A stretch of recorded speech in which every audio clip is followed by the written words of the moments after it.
বুকুতে প্ৰেমৰে কাহিনী ৰচে হিয়াৰ এমুঠি আশা প্ৰাণৰ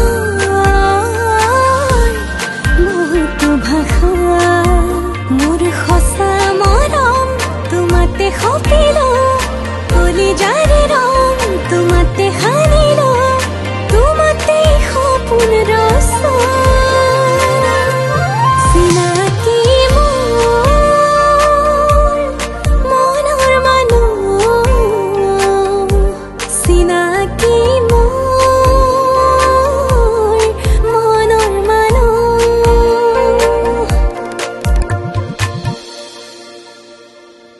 এটা কথাই কওঁ তোমাক যাতে এইখন ঘৰৰ সকলোৱে বুজি পায় মইতো সকলোৱে বুজি পোৱা বুলি ভাবিম নে এতিয়াও মোক কোনোবাই বুজিব পৰা নাই পাৰিছে পাৰিছে চাগে বিবেক বিবেক বিবেক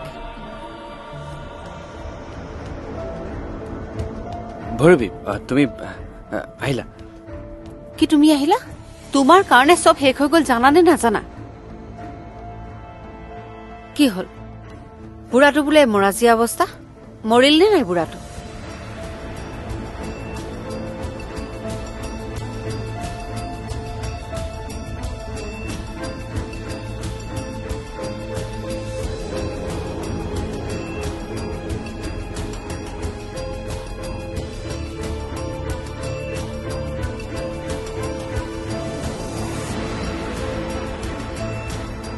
এখন কাৰ ফটো এইখন ছায়াৰ মাক দেউতাকৰ ফটো ছায়া মানে কিয় আমাৰ ঘৰত যে থাকে তাই মাক দেউতাকৰ ফটো তোমাৰ ৰুমত কিয়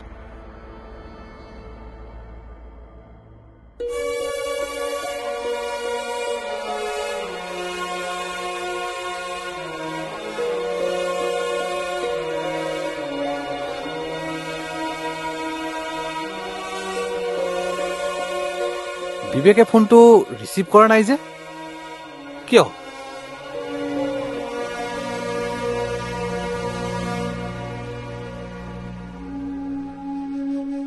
ছায়া অ ছায়া হা কি হ'ল কিবা হৈছে নেকি আহিছে আহিছে কোন আহিছে তেওঁ আহিছে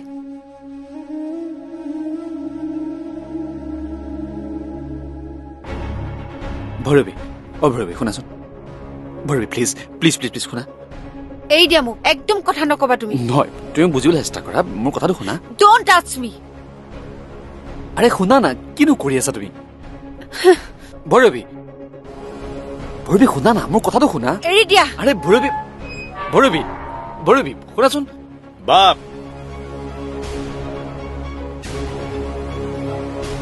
য'তে আছ ততে ৰৈ থাক এক খোজো লৰচৰ নকৰিবি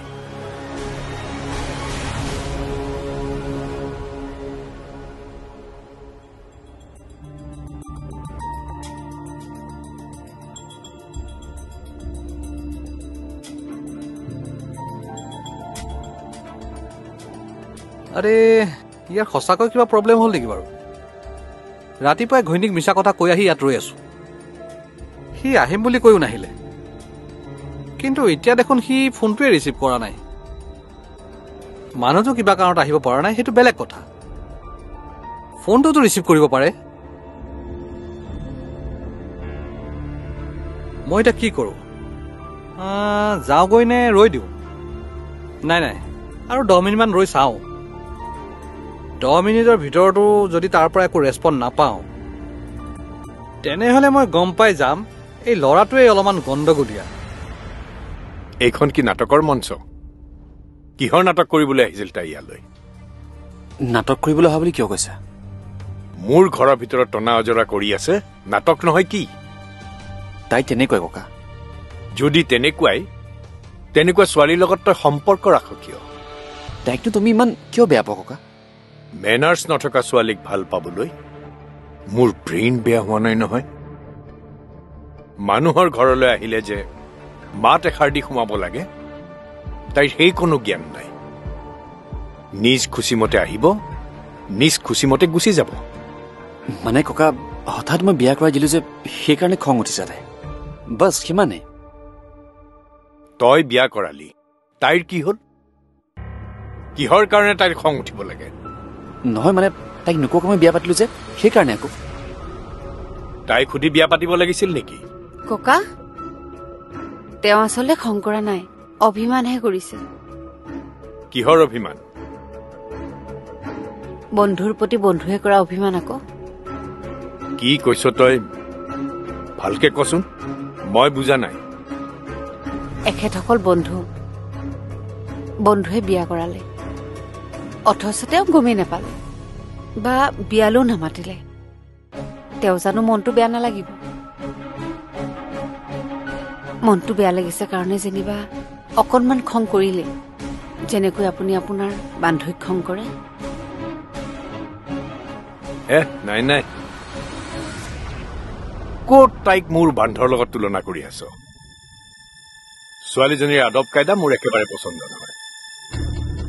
মোৰ বান্ধ তাইৰ দৰে মেনাৰলেছ নহয় নহয়। ককা, পৃথিৱীৰ সকলো মানুহৰ স্বভাৱ জানো একেই? মানুহৰ চেহেৰা যেনেকৈ বেলেগ, স্বভাৱো তেনেকৈ সকলোৰে বেলেগ বেলেগ। বাকী মানুহৰ কথা মই বাৰু বাদ দিলো, তোৰ চেহেৰা আৰু তাইৰ চেহেৰা দেখোন একেই। দুইজনীয়ে একেলগে থিয় হৈ দিলে তই কোনজনী তাই কোনজনী ধৰিবই নোৱাৰি।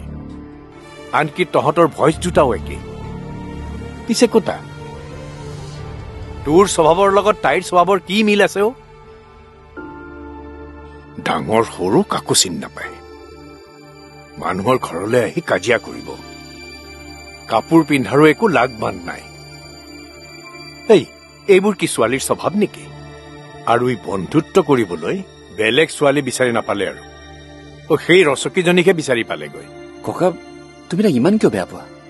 তই মনে মনে থাক, তাইৰ হৈ ওকালতি নকৰিবি মোৰ আগত। আচলতে ককা, সকলো মানুহৰে সকলো কথা পচন্দ নহয়, সেইটো মই বুজিছো। কিন্তু বন্ধুত্ব কাৰ লগত কেতিয়া হৈ যায় সেইটো কোনেও নাজানে। সেই ছোৱালীজনী স্বভাৱ যেনেকৈ নহওক, অন্তৰখন হয়তো ধুনীয়া। দূৰৰ পৰা আমি যাক চিনিব পৰা নাই বা আমি ওচৰলৈ যাবলৈ চেষ্টাও কৰা নাই। আৰু আপুনি যে ক'লে তেওঁৰ চেহেৰা আৰু মোৰ চেহেৰাৰ মিল থকাৰ পাছতো আমাৰ স্বভাৱৰ মিল নাই। তেওঁ যিটো পৰিৱেশত ডাঙৰ হৈছে, মই তেনেকুৱা এটা পৰিৱেশত ডাঙৰ হোৱাই নাই। সেইকাৰণে আমাৰ দুয়োৰে মাজত স্বভাৱৰ পাৰ্থক্য থকাটো স্বাভাৱিক কথা। আপোনাৰ খং উঠিলেও মোৰ কিন্তু ভালেই লাগিছে ককা। এওঁক যে মান অভিমান কৰিবলৈ এগৰাকী ভাল বান্ধৱী আছে, সেই কথাটো ভাবিয়ে মোৰ ভাল লাগিছে। এতিয়া খং ৰাগ বাদ দিয়ক। মই আজি অফিচলৈ যাম নহয়, অমলাৰং মাতিছো। তেওঁ 9টা বজাত আহি পায়ে যাব। আপোনালোকলৈ খোৱা যোগাৰ কৰি থৈছো, আহক খাই ল'ব। মোৰ শেষ কথাটো নুশুনাকে দুয়োজনে আঁতৰি যাব বিচাৰিছ যে? তই যিখিনি কথা কলি একেবাৰে যুক্তি নোহোৱা কথা নহয়, মানি লৈছো মই কথাখিনি। কিন্তু এটা কথা, সি আগৰ সময়খিনিত তাইৰ লগত যি বন্ধুত্ব কৰিলে, এতিয়াৰ পৰা আৰু সেয়া নহব। এতিয়া যি বন্ধুত্ব কৰিব লাগে, এতিয়াৰ পৰা সি তোৰ লগত কৰিব। স্বামীৰ কাৰণে পত্নীগৰাকী আৰু পত্নীৰ কাৰণে স্বামীগৰাকী পৃথিৱীৰ আটাইতকৈ ভাল বন্ধু হোৱা উচিত। তেতিয়াহে সংসাৰখন সুখৰ হ'ব, জীৱনটো ভালকে যাপন কৰিব পাৰিব। মই কি কৈছো শুনিছনে নাই? তাইক যাতে আজি আমাৰ ঘৰত শেষবাৰৰ কাৰণে দেখিলো, আগলৈ যাতে তাই আমাৰ ঘৰলৈ নাহে।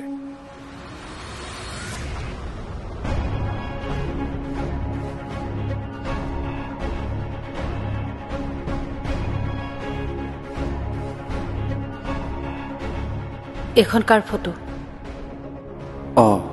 এইখন ছায়াৰ মাক দেউতাকৰ ফটো। ছায়া মানে? কিয়, আমাৰ ঘৰত যে থাকে। তাই মাক দেউতাকৰ ফটো তোমাৰ ৰুমত কিয়?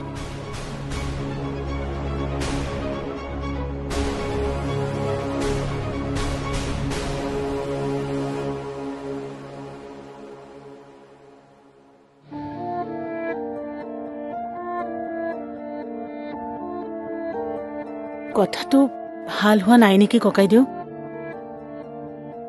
কি ভাল হোৱা নাই? ল'ৰা ছোৱালী মনটোক বেছিকৈ বাধা দিয়াটো ভাল হোৱা নাই নেকি? কি কৈছ তই? ছোৱালীজনীৰ লগত বাপৰ আগৰ পৰাই চিনাকি, আৰু সিহঁত দুটাই বোলে আগতে বহুতো কাম একেলগে কৰিছে। আপুনি ছোৱালীজনীক পচন্দ নকৰে সেইটো এটা বেলেগ কথা, কিন্তু বাপক সম্পৰ্ক নাৰাখিবলৈ কব নালাগিছিল নেকি? কাৰণ আছে, কাৰণ নথকাকে মই কোনো কথা নকওঁ। কি কাৰণ? তই কি ভাব মই নাজানো। ছায়াৰ লগত যদি মই তাৰ বিয়াখন পাতি নিদিলোহেঁতেন, সি তাইক বিয়া কৰিলেহেঁতেন। তাইৰ দৰে এজনী উভত ঘৰে নচা ছোৱালী মোৰ ঘৰৰ বোৱাৰী হোৱাটো মই কল্পনাই কৰিব নোৱাৰো। আৰু এতিয়া তাৰ বিয়া হৈ যোৱাৰ পাছতো যদি সি তাইৰ লগত সম্পৰ্ক বজাই ৰাখে, পাছত কিন্তু বিপদ হ'ব পাৰে। বিয়া বাৰু কৰাৰ পাছত আৰু আমাৰ বাপৰ দৰে ল'ৰা এটাই কিয় বাৰু এনেকুৱা ভুল কৰিব? মানুহৰ মন কেতিয়া কোনফালে ঢাল খাই কোনো ক'ব নোৱাৰে কিৰণ। মহাদেৱৰ দৰে ভগৱানো মোহিনী ৰূপত বলিয়া হৈ মতিভ্ৰম হৈছিল। তাতে ছোৱালীজনী তাৰ পচন্দৰ ছোৱালী। ৰমণীৰ ৰূপত স্বয়ং ভগৱান, মহান মহান ঋষিমুনি মতিভ্ৰম হয়। আৰু বাপ মানুহে সি পিছল নাখাব বুলি ক'ব পাৰি জানো? শেষ আৰু বাৰু নোহোৱা নহয়। গতিকে সকলোবোৰ কথা ভাবিয়েই তাইৰ লগত তাক সম্পৰ্ক নাৰাখিবলৈ কৈছো। ছায়াৰ দৰে ছোৱালী এজনীক সেই বজৌৰা ছোৱালীজনীৰ কাৰণে কষ্ট পাবলৈ দিব নোৱাৰো। আজি বাপকো অফিচলৈ যোৱাৰ কথা কম বুলি ভাবিছিলো, কিন্তু নকলো। আজি অন্তত তাক কলৈকো ওলাই যাব দিব নোৱাৰো। কেলে? মই ভালকৈ জানো, আজি সি ওলাবলৈ পালে তাইক লগ ধৰিব। দুদিনমান তাইক লগ নাপালেই, কথা নাপাতিলেই বাপ লাইনত আহি যাব। মই কৈ দিছো তাক, আজি যাতে কোনো কাৰণতে সি বাহিৰত নোলায়।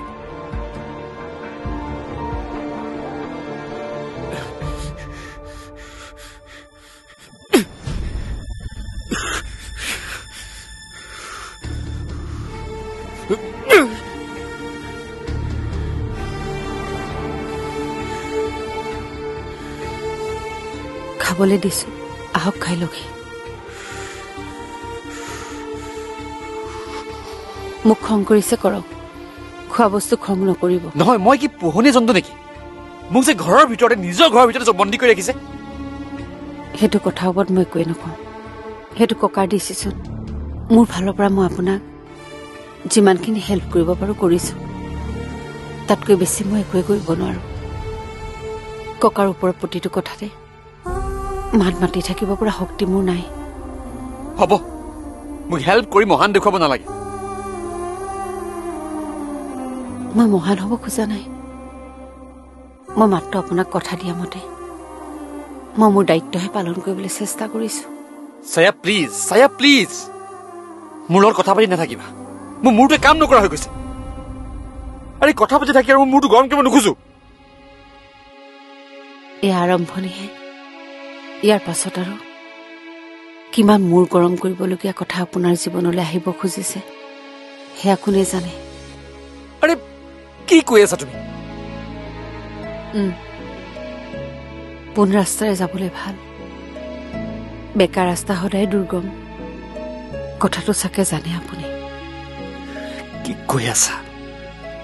আপুনি পোন ৰাস্তা এৰি বেকা ৰাস্তাই আপুনি জীৱনটো আগবঢ়াবলৈ বিচাৰিছে। চাবলৈ গ'লে আপুনি নিজেই নিজৰ সমস্যা বহাই লোৱা নাই জানো? সমস্যা যেতিয়া বহাইছে কষ্টটো হ'বই। আপোনাক ভাল পোৱা মানুহ হিচাপে আপোনাৰ সেই কষ্টখিনি চাই থাকিবলৈ মোৰো কষ্ট হ'ব, কিন্তু উপায়টো নাই। মই খালি এইবোৰ কথাতে লাগি সময় নষ্ট কৰিব নোখোজো। মোক কৰিবলগা বহুতো কাম আছে, তাৰ লগে লগে মোৰ বোৱাৰী হিচাপে দায়িত্ব। খোৱা দিছো, খাই ল'ব, মই অলপ পাছতে ওলাই যাম। ডাঙৰ ডাঙৰ লেকচাৰ।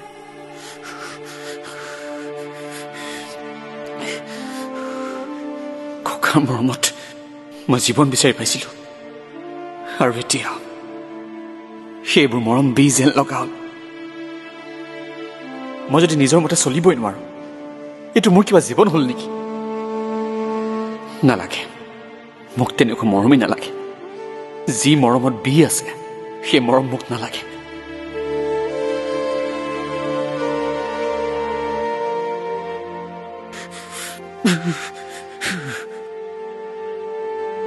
আৰু বেছিদিন এনেকৈ থাকিব লগা হ'লে ককাই মোক হেৰুৱাব লাগিব, সেইটো চিধা কথা।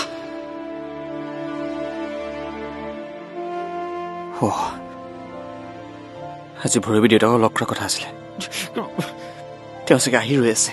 কি যে কৰোঁ মই, ফোনটো ক'ত?